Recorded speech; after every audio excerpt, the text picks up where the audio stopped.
नमस्कार दोस्तों, आज का जो डिस्कशन होने वाला है वो है नियोगेडाइन एलिक्सर के ऊपर। क्या इसके यूजेस होते हैं, क्या इसके साइड इफ़ेक्ट हैं और क्या प्रिकॉशंस का हमें ध्यान रखना चाहिए, उसके ऊपर हम डिस्कशन करेंगे। नियोगेडाइन एलिक्सर एक प्रकार का एक ऐसा सप्लीमेंट थेरेपी है जिसे इस्तेमाल किया जाता है for rapid and successful treatment of nutritional deficiencies. Means शरीर में किसी प्रकार के अगर पोषक तत्वों की अगर कमी हो जाती है तो उसमें नियोगेडाइन एलिक्सर को इस्तेमाल किया जा सकता है। जो वाइटल न्यूट्रिएंट्स होते हैं या फिर माइक्रो न्यूट्रिएंट्स होते हैं वो आपको डाइट में रेगुलरली चाहिए ही होते हैं, क्योंकि अगर उनकी कमी हो जाएगी तो कई बीमारियां होने का खतरा बढ़ जाता है। इसीलिए उन सभी वाइटल न्यूट्रिएंट्स या माइक्रो न्यूट्रिएंट्स की कमी को पूरा करने में नियोगेडाइन एलिक्सर एक काफ़ी अच्छा रोल प्ले कर सकता है। या इवन अगर आप देखेंगे कि इसे भूख को बढ़ाने में, वेट को मेंटेन करने में, डाइजेशन को इम्प्रूव करने में भी इस्तेमाल किया जा सकता है। या आप देखेंगे इसे ओवरऑल हेल्थ ऑफ इंडिविजुअल में भी इस्तेमाल किया जा सकता है। या अगर आप हमेशा आपने देखा होगा कि जो यंग एक इंडिविजुअल्स हैं उनके अंदर एक किसी प्रकार की ग्रोथ डेफिशिएंट होते हैं वो, और उनके शरीर में अगर प्रॉपर न्यूट्रिएंट का एब्जॉर्प्शन नहीं हो पा रहा है और ग्रोथ के अंदर कुछ ग्रोथ डेवलपमेंट में समस्याएं आ रही हैं, तो उन सभी पोषक तत्वों की कमी नियोगेडाइन एलिक्सर पूरा कर सकता है, तो उसमें भी इस्तेमाल किया जा सकता है।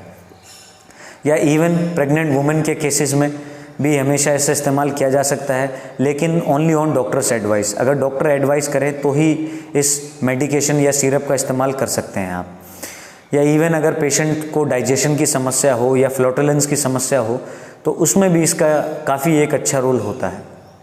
आगे अगर हम जानें कि क्या इसका कॉम्पोजिशन होता है, कॉम्पोजिशन की अगर हम बात करें तो इसमें आयोडाइज पेप्टोन है, मैग्नीशियम क्लोराइड है, मैग्नीशियम सल्फेट है, सोडियम मेटावेंडेट है और जिंक सल्फेट है, या पायरोडॉक्सिन है, या निकोटिमाइड है, और तो इन सभी का, और इसके अलावा साइनोकोबालेमिन है जैसे विटामिन B12 के नाम से जाना जाता है।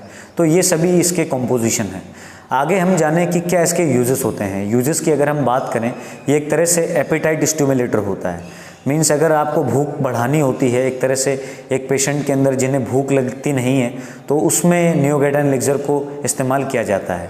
या इवन मेंटल फटीग की समस्या रही हो पेशेंट में, किसी भी प्रकार के मेंटल ट्रॉमा से वो जूझ रहे हों, या शरीर में न्यूट्रिएंट्स की कमी होने के कारण जो कमजोरी आ जाती है उसमें भी इसे इस्तेमाल किया जा सकता है।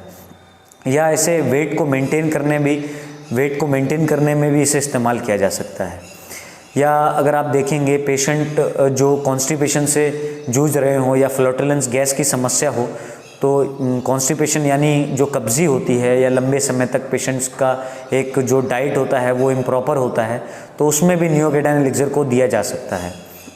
या न्यूट्रिएंट्स का एक तरह से प्रॉपर एब्जॉर्प्शन नहीं हो पा रहा है, जो पोषक तत्व होता है वो किसी भी वजह के कारण अगर आपके शरीर में उनका एक प्रॉपर पाचन नहीं हो पा रहा है, अगर उनका पाचन नहीं होगा तो वो आपके शरीर में नहीं लगेंगे, इसीलिए उसमें भी नियोगेडाइन एलिक्सर को दिया जा सकता है। अब आगे हम जानें कि क्या इसका प्रिकॉशन होता है। प्रिकॉशंस की अगर हम बात करें तो किसी प्रकार का मेडिकेशन हो या सिरप हो, उसे आप डॉक्टर की एडवाइस के बिना इस्तेमाल नहीं कर सकते, तो उसे आपको डॉक्टर की एडवाइस में ही इस्तेमाल करना है। और इसके अलावा अगर आप देखेंगे कि पेशेंट को अगर पहले से एलर्जी की कंडीशन की किसी प्रकार की हिस्ट्री रही हो तो इस दवा का या मेडिकेशन है जो सिरप का इस्तेमाल ना करें। या प्रीवियसली हिस्ट्री रही हो हार्ट डिसीज़, किडनी डिसीज़ और इसके अलावा लीवर डिसीज़, तो भी इस मेडिकेशन का इस्तेमाल ना करें, सिरप का इस्तेमाल ना करें। और कुछ डॉक्टर आपको कुछ स्पेसिफिक टेस्ट बताएंगे तो उन्हीं टेस्ट के बाद में वो आपकी एज और डोसेज क्या है वो अपने आप से ही आपको देंगे। और उस पर्टिकुलर चीज़ों में पेशेंट को हमेशा ध्यान रखना है कि डॉक्टर आपको क्या एडवाइस कर रहे हैं। आगे हम जानते हैं क्या इसके साइड इफ़ेक्ट होते हैं।